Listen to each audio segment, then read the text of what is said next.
is Clemens. I'm a chemistry major at Florida Southern College, and we worked on modeling problem A, which is modeling kleptotrichia in bird populations. We were coached by Dr. Elsinger, who is also from Florida Southern College. So in the paper that was given to us, there were 4 bird populations that were studied. The first was the family Paridae, the second was the family Melophagidae, the third was the family Sternidae, and the fourth was the family Corvidae. And these were 4 bird populations that were focused on stealing hares, but the one that stole the most hares was the tufted titmouse, or bee bicolor. And some facts about the tufted titmouse: it's found in northern temperate climates, and it was found to steal hares from woodchucks, humans, raccoons, opossums, and it had a pretty low to no mammal attack rate. And they can also steal hair from live or dead organisms, and kleptotrichia increases their fecundity, so their organism or their offspring are able to thrive a little bit better when their nests are more insulated. And so for these reasons, we decided that we were going to base our model off of the tufted titmouse. Hello, my name is Hallmark. I am an applied math major here at Florida Southern College. We're graduating next spring. And I'm going to talk about first some of our modeling assumptions. So the first thing is that our population increase and decrease will remain constant: migration, birth, death rates, etc. We also assume that the population maximum would remain constant, which is how much resources was available to the birds at any given year. We also have risk and reward functions, and we assume that the risk-reward values will remain constant, as well as that those equations were comprised of a very limited number of variables. And then the final thing was that the regional temperature could be modeled using some cosine function. Moving on to some of our initial modeling, we first have our basic population equation, which is the change in population, some growth constant, which is a function we'll look at later, the population itself, and then the population control, which is 1 minus 1 over the population times the population max. This is the growth function I was referring to earlier. It is a piecewise function for when the risk-reward variables are better than when they produce a more favorable outcome. This involves using population increase-decrease proportions, as well as risk increase proportions and reward increase proportions.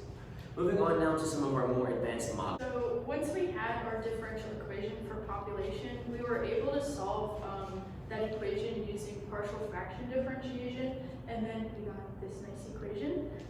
And then we wanted to refine our risk and reward functions a little bit better, so we decided to make them proportions of like a regular population over a maximum. And so for our risk functions, we included attack and infection. So we would have the amount of birds that would die from being attacked over the maximum, and the amount of birds that would die from an infection over the maximum. And for our reward function, we had 3 variables, which included the proportion of birds that wouldn't die from nest predators, and the proportion of birds that wouldn't die from nest parasites, and the proportion of birds that would not die from heat loss. And we decided we wanted to model our temperature as a function of latitude using the function of the absolute value of beta cosine theta, and we got to that from choosing to model the Earth as sort of a unit circle. Hi, my name is Max Barlow, and I'm a computer science major at Florida Southern College. So we took to Python to encode our system of differential equations. And here we see how a single population with a very low population increase might die out after as little as 15 generations. And then here we see how we might tweak our variables to produce an oscillation in this population, which we might actually see in nature as well. So in this case, the population maximum is around 10,000 birds, and over time, these birds will exceed that population maximum and then go violently dip down below it as the growth function flips between positive and negative. After doing some single population modeling, we decided to model the birds in an evolutionary sense, looking at individual populations of birds that have different behavior traits. We chose to model the birds that stole live hair, the birds that stole dead hair, and the birds that did not steal hair at all. We chose to use our basic single population equation and then make modifications based on their growth constant, as well as the population control is coupling all three equations together so that when one increases, the rest can decrease. We then changed our growth function to have the live and dead hair using the risk-reward portion of it, while the no hair just used the regular increase minus decrease. So then we took to modeling these competing populations. So here we see a very simple competing population graph where the live hair stealing behavior dominates the dead and no hair stealing behaviors, and the no hairs go extinct, and the dead kind of reach some equilibrium with the dominant live hair stealing birds. And then here we see how we might kind of continue some of that oscillatory behavior that we saw from the single population, where the live hairs are oscillating and dominating at the same time, while the no hair population simply dies out. So then we're going to get into some more interesting graphs. Here we see how a population like the no hair population might start by dominating and then over time lose out to populations like the live and dead hair. And then here we see how a similar group of birds might find a spot to reach equilibrium together. These guys all trend towards the same value and reach equilibrium after as little as 100 generations. So now we're going to look into slightly longer graphs, but this one is actually a little shorter, so we see kind of how these oscillations are behaving in a more tight fashion. These are very regular oscillations that we see here, but they move very smoothly together. I think this graph is very beautiful. And we see how the live population kind of starts out above and then gradually starts to lose to the live or the dead and no hair populations. And then here we see how these oscillations might be kind of more chaotic. This graph, it looks just visually much more jagged than this one does. And here we see the live hairs actually dying out very, very quickly and being dominated by these competing populations of dead and no hair stealing birds.